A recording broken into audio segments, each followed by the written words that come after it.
Hello everyone, कैसे हैं आप सब लोग। आप सबका स्वागत करता हूं मेरे इस यूट्यूब चैनल साइंस व्हील पर। तो देखो, आज से हम लोग क्या कर रहे हैं, क्लास 12th की फिजिक्स स्टार्ट करते हैं। तो हम लोग क्या करेंगे, हम सभी टॉपिक्स के बारे में डिस्कस करेंगे। सभी टॉपिक्स को हम डीपली डिस्कस करते हुए उन पे न्यूमेरिकल्स, उन पे एग्जाम्पल्स और कई सारे क्वेश्चंस हम उस पर ट्राई करेंगे। ठीक है, तो हम लोग उसको ऐसा कह सकते हैं कि हम बिल्कुल जीरो से शुरू करेंगे और एडवांस तक जाएंगे बिल्कुल। तो देखो, आज हम अपना पूरा लेक्चर स्टार्ट करते हैं। आज का लेक्चर ज़्यादा कुछ हार्ड या एडवांस नहीं होने वाला, बिल्कुल बेसिक होएगा। इसमें मैं थोड़ा बहुत आपको बेसिक के बारे में बताऊंगा जो हम पढ़ेंगे। तो देखो, लेक्चर शुरू करने से पहले मैं आप लोगों को बता देता हूँ कि क्लास 12th में जो फिजिक्स का जो मेन टॉपिक है, मेन टॉपिक्स के बारे में बता देता हूँ। वो आपके होते हैं, एक तो इलेक्ट्रोस्टैटिक्स, ओके। दूसरा आपका आता है इलेक्ट्रोडायनेमिक्स, फिर आपका आता है ऑप्टिक्स, और फिर आपका आता है मॉडर्न फिजिक्स। देखो, इलेक्ट्रोस्टैटिक्स और इलेक्ट्रोडायनेमिक्स बहुत ही मेजर टॉपिक हैं और आपस में एक दूसरे से रिलेट करते हैं। ठीक है, और ये दोनों टॉपिक बेसिकली बिलोंग करते हैं हमारे इलेक्ट्रोमैग्नेटिज्म को। ओके, ये हमारे बिलोंग करते हैं किसको, इलेक्ट्रोमैग्नेटिज्म को। इलेक्ट्रोस्टैटिक्स और इलेक्ट्रोडायनेमिक्स, और ये क्या करते हैं, एक दूसरे से रिलेट करते हैं। और फिर उसके बाद हम पढ़ेंगे ऑप्टिक्स, और फिर हम पढ़ेंगे मॉडर्न फिजिक्स। देखो, चार टॉपिक बोलने तो बहुत आसान होते हैं, बट मैंने एक तरह से समराइज किया है कि हमारे पास मेजर 4 यूनिट्स हैं जो अपने को पढ़नी है। मैंने इनके बीच में टॉपिक्स के बारे में अभी नहीं बताया। नंबर ऑफ टॉपिक्स बहुत सारे हैं, ठीक है, इनके बीच में आने वाले टॉपिक्स बहुत सारे हैं, बट अपने माइंड में ये बात रहनी चाहिए कि ये बेसिकली बिलोंग्स किसको करता है। लाइक मैं गॉस लॉ पढ़ रहा हूं, तो गॉस लॉ किसको बिलोंग करता है, इलेक्ट्रोस्टैटिक्स को या इलेक्ट्रोडायनेमिक्स को, ये अपने को पता होना चाहिए। ठीक है, तो वो बेसिकली वो इलेक्ट्रोस्टैटिक्स को बिलोंग करता है। तो हम लोग उसके बारे में डिस्कस करेंगे। वो मैं आपको धीरे धीरे जैसे लेक्चर्स आते चले जाएंगे, मैं आपको बताता चला जाऊंगा कि ये किसको बिलोंग करता है। तो हम लोग एक तरह से सीरीज से ही चलेंगे, क्योंकि सीरीज ही आएगी अब वीडियोस की। मैं इलेक्ट्रोस्टैटिक्स पहले पूरी कवर करूंगा, फिर डायनामिक्स, फिर ऑप्टिक्स एंड फिर मॉडर्न। ओके, तो लेक्चर की पूरी सीरीज आएगी, आप लोग टेंशन ना लो। देखो, ऑप्टिक्स हम पढ़ेंगे। ऑप्टिक्स बिल्कुल, देखो, हम 10th में भी ऑप्टिक्स पढ़कर आते हैं, जिसमें हम लेंस, मिरर वगैरह सब कुछ पढ़ते हैं। मगर हमें अब थोड़ा सा ऑप्टिक्स को एडवांस लेके जाना है। ठीक है, उसमें यहां पर हम और ज्योमेट्रिकल ऑप्टिक्स भी पढ़ेंगे, फिर हम पढ़ेंगे वेव ऑप्टिक्स। ठीक है, वेव ऑप्टिक्स थोड़ा सा डिफरेंट टॉपिक हो जाएगा, बट हम उसको भी इसमें डिस्कस करेंगे। ऑप्टिक्स के अंदर भी 2 मेजर टॉपिक है हमारा, एक तो ज्योमेट्रिकल ऑप्टिक्स और दूसरा आ जाता है हमारा वेव ऑप्टिक्स। मॉडर्न फिजिक्स की बात की जाए तो मॉडर्न फिजिक्स में तो बहुत सारा इंपॉर्टेंट है। लाइक आपका इलेक्ट्रॉनिक्स आ जाता है, न्यूक्लियर फिजिक्स आ जाता है, और उसके बाद आपका डिजिटल इलेक्ट्रॉनिक्स आ जाता है। तो ये सब आपको मॉडर्न फिजिक्स में पढ़ाया जाएगा। ठीक है, तो इसी के साथ मैं अपना पहला लेक्चर शुरू करता हूं, जो कि बिलोंग्स होगा किसको, इलेक्ट्रोस्टैटिक्स को। ओके, हमें अभी पढ़ना तो चार्ज के बारे में है। चाहे इलेक्ट्रोस्टैटिक्स हो चाहे इलेक्ट्रोडायनेमिक्स हो, हमें क्लियर करना है चार्ज के बारे में। तो एक बहुत पुरानी कहानी है, मैं आपको थोड़ा सा उसको समराइज करता हूँ। ठीक है, एक दार्शनिक थे, मतलब हमारे जो फिजिसिस्ट थे, उन्होंने एक बार एक रिसर्च में ये देखा कि एक एम्बर नाम का मटेरियल होता है। ठीक है, एम्बर नाम का एक मटेरियल होता है, जिसको रब करने पर, मतलब कॉटन के साथ रब करने पर, ये क्या करता है, ये छोटे छोटे पार्टिकल्स को अटैक करने लग जाता है ना। ये तो आप सब लोगों ने बचपन में करा ही होगा, कैसे स्केल को बाल पर रगड़ते थे, फिर बाद में वो कहते हैं कागज के छोटे छोटे टुकड़े उस पर अट्रैक्ट होना शुरू कर देते थे। हम कहते थे मैजिक हो रहा है, ये बोलते थे ना हम लोग। बट क्या अपने को उसके पीछे की फिजिक्स पता थी? देखो, इस रिसर्च से ये है पता चल रहा कि यार, कोई भी बॉडी हो, दुनिया में कोई भी बॉडी हो, उस पर कोई ना कोई चार्ज तो होता ही है। ठीक है, ऐसा नहीं है कि उसके पास कोई चार्ज नहीं होगा, होगा, क्या पता वो न्यूट्रल हो, बट उसके पास चार्ज होगा। ठीक है, तो चार्ज होने की वजह से, वैसे तो चार्ज रुका हुआ है, उस बॉडी में चार्ज है, तो चार्ज तो रुका हुआ है। तो हमने क्या किया, उस बॉडी को क्या किया, रब करना शुरू किया। अब रब करने से क्या हुआ, हीट जनरेट हुई, और हीट जनरेट होने की वजह से क्या हुआ, जो उसका चार्ज था वो क्या हो गया, एक्टिवेट हो गया। होता था ना, हम स्केल को रब करते थे या गुब्बारे को करते थे तो वो क्या करता था, छोटे छोटे पार्टिकल्स को अट्रैक्ट करना शुरू कर देता था, तो उसके ऊपर एक चार्ज आ जाता था, या तो नेगेटिव और या तो पॉजिटिव। तो वो क्या करता था, अपने से छोटे छोटे चार्जेस को अट्रैक्ट करना शुरू कर देता था। ये एक छोटी सी कहानी है, ये सब आप लोगों को पता ही होगा और बचपन में आप लोगों ने कई सारे ऐसे एक्सपेरिमेंट्स भी करे होंगे, है ना। बट इसका सिंपल सा एक रीजन है कि हर एक बॉडी पर एक चार्ज होता है, ठीक है, और वो चार्ज क्या रहता है, बॉडी में अंदर रहता ही रहता है। अगर वो चार्ज रहता है, रुका हुआ है, तो वो बिलोंग्स करता है इलेक्ट्रोस्टैटिक्स को। मतलब अगर मैं बात करूं इलेक्ट्रोडायनेमिक्स की, इलेक्ट्रोमैग्नेटिज्म की, सॉरी, तो याद रखना इलेक्ट्रोमैग्नेटिज्म में हम लोग पढ़ेंगे 3 फेज में, हम लोग इलेक्ट्रोमैग्नेटिज्म को कंप्लीट करेंगे। पहला आता है जब हम बात करते हैं charge at rest.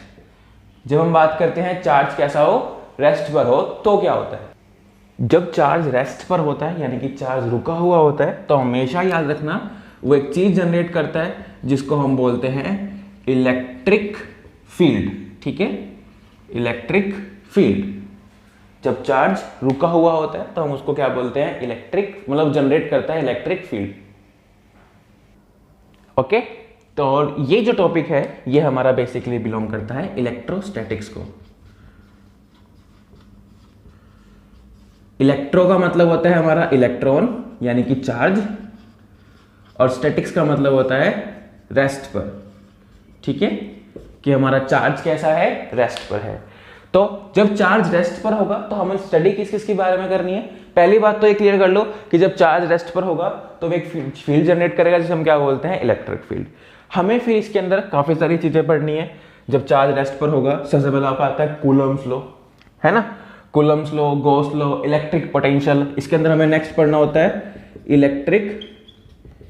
Electric flux, ठीक है, इलेक्ट्रिक फ्लक्स को ही हम आगे भी पढ़ाया जाता है, इसको हम मैग्नेटिक फ्लक्स भी बोलते हैं, ठीक है, इलेक्ट्रिक फ्लक्स बोला जाता है। फिर हमें इसमें इलेक्ट्रिक पोटेंशियल पढ़ना पड़ता है। मगर जब चार्ज क्या हो, मोशन में हो, ठीक है, चार्ज एट मोशन, चार्ज क्या कर रहा है, अब मोशन कर रहा है। तो याद रखना जब चार्ज रेस्ट पर था तो वो इलेक्ट्रिक फील्ड जनरेट कर रहा था, बट जब चार्ज मोशन में होगा तो वो एक फील्ड जनरेट करेगा जिसका नाम होगा आपका मैग्नेटिक फील्ड। ओके, तो उसका नाम, वो एक फिर चीज जनरेट करेगा जिसको हमने क्या नाम दिया, मैग्नेटिक फील्ड। तो देखो याद रखना हम लोग जब मोशन में पहुंचेंगे, जब हम मैग्नेटिक फील्ड के बारे में डिस्कस करेंगे तो हम इसमें काफी सारी नई चीजें पढ़ेंगे। लाइक हम यहां पर पढ़ेंगे करंट इलेक्ट्रिसिटी, ठीक है, करंट इलेक्ट्रिसिटी आ जाता है, कैपेसिटर होता है, किरचॉफ लॉ होता है, बहुत सारे टॉपिक्स आते हैं आपका। इसमें एसी आता है और डीसी आता है। एसी डीसी आप समझते हो, अल्टरनेटिंग करंट, डायरेक्ट करंट, ठीक है। देखो हमने एक बात तो पढ़ ली, जब चार्ज रेस्ट पर होगा इलेक्ट्रिक फील्ड जनरेट करेगा, जब चार्ज मोशन पर होगा तो मैग्नेटिक फील्ड जनरेट करेगा। बट इसमें एक थर्ड फेज भी आती है, जब चार्ज मोशन कर रहा होता है, बेसिकली इलेक्ट्रॉन जब मोशन कर रहा होता है, ठीक है, तो वो एक और चीज जनरेट करता है और उसको हम बिल्कुल डिफरेंट टॉपिक के नाम से पढ़ेंगे। वो एक चीज जनरेट और करता है, इसको हम बोलते हैं इलेक्ट्रोमैग्नेटिक वेव, ठीक है, इसको हम बोलते हैं EMW, इलेक्ट्रोमैग्नेटिक वेव। ये बिल्कुल डिफरेंट टॉपिक है, मतलब ऐसा नहीं है कि वो रेस्ट पर होगा, मोशन पर होगा, साथ साथ होगा, ऐसा तो हो ही नहीं सकता। बट हमेशा याद रखना मोशन के साथ जब वो मैग्नेटिक फील्ड भी जनरेट करेगा तो वो एक चीज और निकालता है जिसे हम क्या बोलते हैं, इलेक्ट्रोमैग्नेटिक वेव। जिस दिन ये टॉपिक शुरू होगा उस दिन सब कुछ क्लियर हो जाएगा, टेंशन लेने वाली बात नहीं है। बस ये याद रखना, रेस्ट पर होगा तो इलेक्ट्रिक फील्ड, मोशन पर होगा तो मैग्नेटिक फील्ड, और मोशन के साथ साथ वो एक चीज और निकालता है, इसको हम क्या बोलते हैं, इलेक्ट्रोमैग्नेटिक वेव। यहीं पर हम एसी डीसी वगैरह सब कुछ पढ़ते हैं। ओके, तो अब हमने इतना कुछ डिस्कस कर लिया, अब हमें थोड़ा बहुत चार्ज के बारे में भी पता तो होना चाहिए ना। हम सब कुछ बोल रहे हैं चार्ज रेस्ट पर हो, मोशन पर हो तो ये करेगा, तो हमें बेसिकली चार्ज के बारे में भी पता होना चाहिए। तो हमें अब क्या पढ़ना है, चार्ज की प्रॉपर्टीज पढ़नी है। तो देखो हम लोग अब क्या करते हैं, चार्ज की प्रॉपर्टीज पढ़ते हैं। तो लिखेंगे बेसिक प्रॉपर्टीज ऑफ चार्ज। तो चार्ज की कौन कौन सी प्रॉपर्टीज हो सकती है? चार्ज की क्या सबसे पहली प्रॉपर्टी क्या होती है? ये टू टाइप्स के होते हैं, है ना? कौन कौन से? पॉजिटिव और नेगेटिव, पॉजिटिव और नेगेटिव। और क्या ये आपको पता है कि positive positive and negative negative, यानी कि सेम चार्ज क्या रिपल करते हैं एक दूसरे को, है ना? और जो अपोजिट चार्ज होते हैं वो क्या करते हैं? एक दूसरे को अट्रैक्ट करते हैं, है ना? बेसिक सी बात आपको पता है, और इसमें कोई एक्सेप्शन नहीं होता, है ना? बेसिकली इसमें कोई एक्सेप्शन नहीं होता। चलो, दो टाइप के चार्जेस होते हैं, प्लस प्लस वाले repel, same charges are repels to each other, opposite charge are attract to each other. Okay, next बढ़ो। नेक्स्ट प्रॉपर्टी, जो चार्ज की यूनिट होती है, यूनिट ऑफ चार्ज क्या होती है? चार्ज की यूनिट, चार्ज की यूनिट होती है कूलम्स, ठीक है? कूलम्स, याद रखना ये बात। उसके बाद चार्ज कैसी क्वांटिटी होती है? Quantity of charge. Charge vector quantity है, स्केलर? वेक्टर स्केलर तो पता ही होगा आप लोगों को। वेक्टर वो जिनको डायरेक्शन एंड मैग्नीट्यूड की रिक्वायरमेंट होती है, वो क्या कहलाती है? हमारी वेक्टर। और स्केलर कौन सी होती है? जिनको केवल मैग्नीट्यूड की रिक्वायरमेंट होती है, डायरेक्शन की नहीं, तो वो क्या कहलाती है? हमारी स्केलर। तो बताओ, चार्ज कैसी क्वांटिटी है? स्केलर की वेक्टर? हाँ जी, scalar. Charge is a scalar quantity, याद रखना ये बात, charge is a scalar quantity. चलो ठीक है, आगे बढ़ते हैं। नेक्स्ट प्रॉपर्टी क्या है हमारी? Smallest unit of charge. Smallest unit of charge. Charge का सबसे छोटा पार्ट क्या है? मतलब पूरी दुनिया में पाया जाने वाला जो चार्ज होता है उसमें सबसे छोटा चार्ज कौन सा होता है? याद रखना, सबसे छोटा चार्ज होता है हमारा इलेक्ट्रॉन। मतलब सबसे छोटे चार्ज को रिप्रेजेंट किया जाता है ई से, ठीक है? ई से रिप्रेजेंट किया जाता है इसको। मतलब अगर कहीं पर भी हमें चार्ज को नापना होगा या तोलना होगा तो हम उसको बोलेंगे 2e प्लस के माइनस के 2e, ठीक है? मतलब वहां पर वो हम ई लगाएंगे क्योंकि ई क्या है? स्मॉलेस्ट क्वांटिटी है, ठीक है? जैसे कि हमें पता है कि अल्फा पार्टिकल जो होता है हमारा, उस पर कैसा चार्ज होता है? 2e। 2e मतलब 2 इलेक्ट्रॉन। और चार्ज तो हमें क्या पता है? Charge on electron. इलेक्ट्रॉन पर चार्ज कितना होता है? 1.6 इंटू 10 की पावर -19 कूलम्स। ओके, ठीक है? स्मॉलेस्ट यूनिट ऑफ चार्ज क्या होगी? ई। और ई क्या होता है? इलेक्ट्रॉन पर चार्ज। और एक इलेक्ट्रॉन पर चार्ज कितना होता है? 1.6 इंटू 10 की पावर -19 कूलम्स। यहां तक ठीक है? चलो आगे बढ़ते हैं। नेक्स्ट आता है हमारा मास ऑफ इलेक्ट्रॉन, ठीक है? Mass of electron. Mass of electron हमारा क्या होता है? कितना होता है? 9.0 इंटू 10 की पावर -31 kg, ठीक है? This is a mass of electron. ऐसी मास ऑफ प्रोटॉन भी आता है। मास ऑफ प्रोटॉन कितना होता है? वो होता है 7.1 इंटू 10 की पावर -27 kg, ठीक है? This is the mass of electron and this is the mass of proton, ठीक है? क्या बिल्कुल मास ऑफ प्रोटॉन बराबर होता है मास ऑफ न्यूट्रॉन के, ठीक है? मास ऑफ जो प्रोटॉन का मास होता है वही हमारे न्यूट्रॉन के मास के बराबर होता है, ठीक है? चलो नेक्स्ट प्रॉपर्टी की बात करते हैं।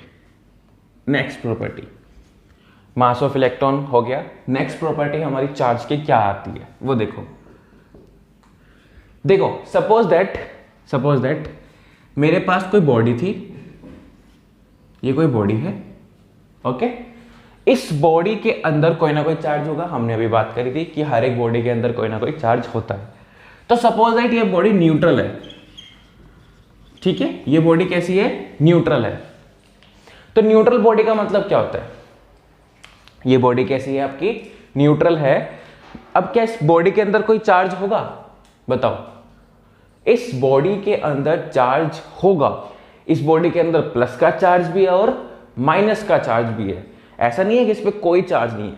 न्यूट्रल होने का मतलब क्या है कि इसमें equal positive and equal negative charge present है, तभी तो ये बॉडी न्यूट्रल हुई, है ना। तो देखो, अगर बाई चांस मैंने इस न्यूट्रल बॉडी में से 5 माइनस के 5 इलेक्ट्रॉन्स निकाल लिए, ठीक है, माइनस के 5 इलेक्ट्रॉन्स निकाल लिए, तो इस बॉडी पर चार्ज कितना आ जाएगा, बताइए। इस बॉडी पर कितना चार्ज आएगा। अरे देखो, सिंपल सी बात है, जब हमने क्या कहा, इसमें से माइनस के 5 इलेक्ट्रॉन्स निकल गए, तो बचे कौन से, पॉजिटिव वाले तो बचे। तो इस बॉडी पर चार्ज कैसा आएगा, इस बॉडी पर चार्ज आएगा प्लस के 5e। नहीं समझे, है ना, क्योंकि नेगेटिव तो निकल गए, बचे कौन से उसके पास, अब पॉजिटिव। क्लियर है इतनी बात। तो ये भी आपकी प्रॉपर्टी गिनी जाती है किसमें, चार्ज में, कि अगर कोई भी बॉडी या कोई भी एलिमेंट या कुछ भी, ये आपको पता ही होगा, अगर इलेक्ट्रॉन देता है तो उस पर कैसा चार्ज आता है, प्लस का। अगर वो इलेक्ट्रॉन एक्सेप्ट करता है तो उस पर कैसा चार्ज आता है, माइनस का। पता ही होगी ये बात, तो है ना, कोई बात नहीं जिसको नहीं पता थी तो। अब सुनो एक बात और, अब मैंने इस बॉडी में से 5 इलेक्ट्रॉन निकाले, क्या मैं इसमें से 2 भी निकाल सकता था, तो आंसर होगा यस। क्या इसमें से मैं 4 निकाल सकता था, हाँ। 6, हाँ बिल्कुल निकाल सकता था। क्या इसमें से मैं 3.5 इलेक्ट्रॉन निकाल सकता हूं, क्या इसमें से मैं 4.25 निकाल सकता हूं, या इसमें से 6.5। आंसर है नहीं, मैं ये नहीं निकाल सकता। मतलब मैं इसमें से 2 इलेक्ट्रॉन निकाल लूंगा, बात सही है, 3 निकाल लूंगा, कोई दिक्कत नहीं है, मगर इसमें से मैं 3.5 इलेक्ट्रॉन्स नहीं निकालूंगा, ये बात आपकी गलत हो जाएगी। कुछ समझे इस बात को, कहने का मतलब क्या है कि हम खाली इलेक्ट्रॉन एक इंटीजर की फॉर्म में निकाल सकते हैं, 1 2 3 4 5 6। ऐसा नहीं है कि किसी वो रेशनल नंबर्स में निकल जाए। कुछ समझे, कहने का मतलब क्या है, ये प्रॉपर्टी जो है, इस प्रॉपर्टी को हम बोलते हैं क्वांटाइजेशन ऑफ चार्ज। ये जो प्रॉपर्टी है, इंपॉर्टेंट प्रॉपर्टी है, इस प्रॉपर्टी को हम बोलते हैं क्वांटाइजेशन ऑफ चार्ज। ये प्रॉपर्टी क्या कहलाती है, ये प्रॉपर्टी कहती है कि किसी भी बॉडी में उपस्थित प्रेजेंट टोटल चार्ज हमेशा उसमें उपस्थित इलेक्ट्रॉन के चार्ज के इंटीजर के मल्टीपल के बराबर होता है, ठीक है। यहां पर ये n क्या है, एक इंटीजर है, और इसकी कोई भी वैल्यू हो सकती है, 1 2 3 4 5 6। और यहां पर e क्या है, ये जो स्मॉल e है, ये क्या है, चार्ज। इसकी वैल्यू कितनी होती है, 1.6 इंटू 10 की पावर -19 कूलम। और ये Q क्या है, टोटल चार्ज, ठीक है, टोटल चार्ज। ये प्रॉपर्टी हमारी क्या कहलाती है, क्वांटाइजेशन ऑफ चार्ज। यहां तक क्लियर है, ठीक है। तो देखो, हमने कितनी सारी प्रॉपर्टीज डिस्कस करी, हमने करा, अभी और भी प्रॉपर्टीज है, ठीक है। हमने क्या कहा, चार्ज 2 टाइप के होते हैं, plus minus, same, ripple, opposite, attract. Charge की यूनिट क्या होती है, कूलम। क्वांटिटी कैसे, ये एक स्केलर क्वांटिटी होती है, ठीक है। सबसे स्मॉलेस्ट यूनिट क्या होती है चार्ज की, इलेक्ट्रॉन यानी कि E। और उस पर चार्ज कितना होता है, 1.6 इंटू 10 की power -19। Mass of electron, mass of proton. और हाँ, किसी भी न्यूट्रल बॉडी से अगर हम वो बॉडी इलेक्ट्रॉन देती है तो उस पर कैसा चार्ज आएगा, प्लस का। अगर वो इलेक्ट्रॉन लेती है तो उस पर चार्ज कैसा आएगा, माइनस का।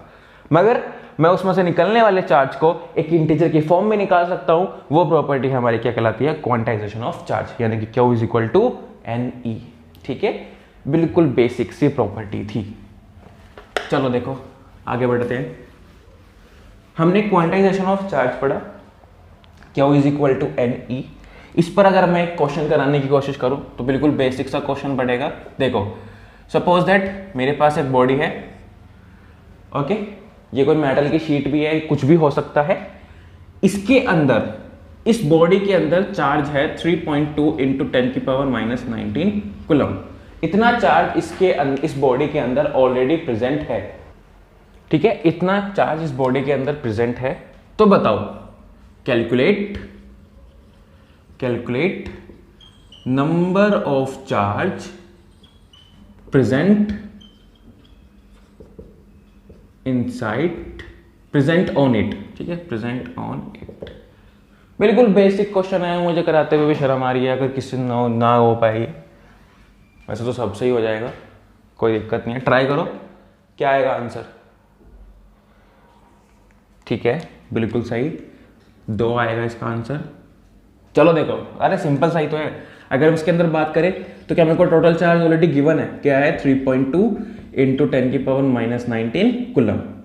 उसने क्या क्या रखा है, कैलकुलेट नंबर ऑफ चार्ज, यानी कि अपने को क्या निकालना है, एन की वैल्यू निकालनी है। और अपने को पता है ई की वैल्यू कितनी होती है, 1.6 इंटू 10⁻⁻19 कूलम। सारी वैल्यूज उस प्रॉपर्टी में रखो। प्रॉपर्टी क्या है, q is equal to n e, ये हो जाएगा 3.2 10⁻⁻19 बराबर n इंटू 1.6 इंटू 10⁻⁻19, है ना। इसने इसको मार दिया 16 से, ये कट गया, कितना आ गया n की वैल्यू, n की वैल्यू आ गई 2। तो यानी कि इसमें कितने इलेक्ट्रॉन ऑलरेडी प्रेजेंट होंगे, 2 इलेक्ट्रॉन। बिल्कुल बेसिक क्वेश्चन था, है ना, कोई दिक्कत तो नहीं आज तक। ये हमारी प्रॉपर्टी, ये क्वेश्चन बेस्ड था हमारा क्वांटाइजेशन ऑफ चार्ज वाली प्रॉपर्टी पे, ठीक है, क्वांटाइजेशन ऑफ चार्ज। चलो इस पे और भी बहुत सारे क्वेश्चन बन सकते हैं। लाइक मेरे पास 4000, देखो एक क्वेश्चन और कराता हूं मैं आपको। जैसे कि सेकंड क्वेश्चन है, मेरे पास एक बॉडी है, इस बॉडी के अंदर 4000 इलेक्ट्रॉन्स प्रेजेंट है, ठीक है। सो calculate total charge on it. आपको क्या करना है, इस बॉडी पर टोटल चार्ज निकालना है। सिंपल है, कोई दिक्कत तो नहीं होगी। कैसे, देखो, क्या n की वैल्यू हमें 4000 दे दी है ना, अपने को निकालना क्या है इसमें, अपने को क्यू निकालना है बस। Q is equal to n e का फॉर्मूला 4000 इंटू ई की वैल्यू कितनी होती है, 1.6 इंटू 10⁻⁻19, है ना। और इसको लिखोगे कितना, 6.4। देखो देखो देखो देखो, ये जो 4000 है, क्या मैं इसको ऐसे लिख सकता हूँ 10⁻³ इंटू 1.6 इंटू 10⁻⁻19, है ना। और इसकी आपस में क्या कर दो, मल्टीप्लाई, तो आ जाएगा 6.4। और इसकी पावर को आपस में सोल्व कर दो, ये प्लस की है, ये माइनस की है, तो आंसर कितना आएगा, -16 कूलम। ये आपका आंसर है, ठीक है। तो एक कुछ एग्जाम्पल थे जो क्वांटाइजेशन ऑफ चार्ज की प्रॉपर्टी पर बेस्ड है। एक प्रॉपर्टी और है, ठीक है, एक प्रॉपर्टी और है। देखो एक प्रॉपर्टी आपकी और आती है। सपोज दैट मेरे पास एक बॉक्स था, इस बॉक्स के अंदर मेरे पास 3 बॉल्स हैं, ओके। मेरे पास क्या है, इस बॉक्स में 3 बॉल्स हैं। इस बॉल पर चार्ज है +4e, इस पर चार्ज है -2e, इस पर चार्ज है आपका +5e। मैंने इस बॉक्स को क्या किया, इस बॉक्स को मैंने कर दिया कुरियर अपने दोस्त को, ठीक है। अब आपको पता है अगर हम कुरियर करते हैं तो फिर इसकी हालत क्या होती है ना, चोट खाता है, कभी कहाँ गिरता है, कभी क्या करता है, मतलब बहुत ज्यादा इसके अंदर वायलेशन आ जाता है इसके बीच में, है ना। तो क्या हुआ, जब ये बॉक्स उसके पास पहुंचा, मेरे दोस्त के पास, तो उसने जब बॉक्स को खोला, ठीक है, ये बिफोर वाली कंडीशन है और ये आफ्टर वाली कंडीशन है। तो जब मेरे दोस्त ने इस बॉक्स को खोला तो उसको 3 बॉल्स ही मिली। हाँ, 2 कैसे हो जाएगी, रहेगी तो 3 ही, है ना। मगर उसने क्या देखा, उसने ये देखा कि यार एक बॉल पर तो चार्ज ही नहीं है, यानी कि x, एक बॉल पर तो आपका चार्ज है ही नहीं। दूसरी बॉल पर चार्ज है आपका +4e, चलो ये बात आपकी ठीक निकल गई। और एक बॉल पर आपका चार्ज है +6e। तो उसने ये कहा, मैंने तो उसको ऐसी बॉल्स भेजी जिसके ऊपर चार्ज इतना इतना इतना है, और उसको ऐसी बॉल्स मिली जिस पर चार्ज इतना है, और एक पर तो दिख ही नहीं रहा था चार्ज क्या है। तो कोई बता सकता है इस बॉल पर चार्ज कितना होगा, बताओ, कोई बता सकता है कि इस बॉल पर चार्ज कितना होगा। देखो सुनो, कंफ्यूज मत हो। मैंने आपको क्या कहा, 3 बॉल्स हैं और 3 पर डिफरेंट चार्ज है, तो टोटल चार्ज कितना हो गया इसका बताओ। टोटल चार्ज कितना हो गया, +4 +5 -2, तो टोटल चार्ज कितना आ गया इसका, +7 है ना, कितना आ गया इसका, +7। तो सिंपल सी बात है, इस पर चार्ज कितना होगा, क्या इसके पास भी तो +7 ही होगा। इसका, इस सिस्टम का टोटल चार्ज किसके बराबर आएगा, +7 के बराबर आएगा, मतलब 4 + 6 + x बराबर किसके आएगा, 7 के। बस अब सोल्व कर लो, तो x की वैल्यू कितनी आ जाएगी, यहां से x की वैल्यू आ जाएगी आपकी 7 - 10 यानी कि -3, यानी कि x की वैल्यू कितनी है यहां पर, -3 है, यानी कि इस बॉल पर चार्ज कितना है, -3 है। कुछ समझे, ठीक है। x की वैल्यू कितनी आई, -3। यहां से अब एक प्रॉपर्टी निकल कर आती है, सुनो वो प्रॉपर्टी क्या होती है। For an isolated system total charge is conserved, मतलब इस प्रॉपर्टी को हम चार्ज कंजर्वेशन लॉ भी बोलते हैं, ठीक है। मैं आपको लिख के दिखाता हूं। देखो ये कोई आइसोलेटेड सिस्टम था, क्या इस आइसोलेटेड सिस्टम के लिए क्या इसका टोटल चार्ज 7e ही रहना चाहिए। अगर ये बात सच है तभी तो हम x की वैल्यू कैलकुलेट कर पाए। अरे यार x की वैल्यू तभी तो कैलकुलेट करी हमने, क्योंकि टोटल चार्ज कंजर्व था और ये सिस्टम कैसा है, एक आइसोलेटेड सिस्टम है। तो इस प्रॉपर्टी को हम क्या बोलते हैं, चार्ज कंजर्वेशन लॉ। इस लॉ के अनुसार क्या होता है, यहां पे हम लिखते हैं for an isolated system total charge is conserved, ठीक है। Total charge is conserved for an isolated system, total charge is conserved, ठीक है। तो ये हमारी एक और प्रॉपर्टी आ गई किसकी, चार्ज की। ऐसी बात नहीं कि चार्ज की और प्रॉपर्टीज नहीं है, चार्ज की और भी बहुत सारी प्रॉपर्टीज है, बट जैसे जैसे हम आगे बढ़ते चले जाएंगे तो चार्ज की और प्रॉपर्टीज को डिस्कस करते चले जाएंगे। तो देखो आज का लेक्चर बिल्कुल बेसिक था, मैंने आपको बताया कि कैसे कैसे हम इसको पढ़ेंगे, है ना, और चार्ज की प्रॉपर्टीज के बारे में डिस्कस किया। तो हम क्या करेंगे नेक्स्ट लेक्चर में हम डिस्कस करेंगे कूलम्ब्स लॉ के बारे में और उसके कुछ न्यूमेरिकल्स करेंगे, ठीक है, और उसके कुछ डिफरेंट वेरिएशन के बारे में पढ़ेंगे, ठीक है। तो आज की इस वीडियो को बस मैं इतना ही रखता हूं। अगर आपको ये वीडियो पसंद आई हो तो प्लीज उसको लाइक करो, ठीक है, अपने फ्रेंड्स के साथ शेयर करो और हाँ सब्सक्राइब भी कर ही देना, ठीक है। मिलते हैं नेक्स्ट वीडियो में, तब तक के लिए बाय।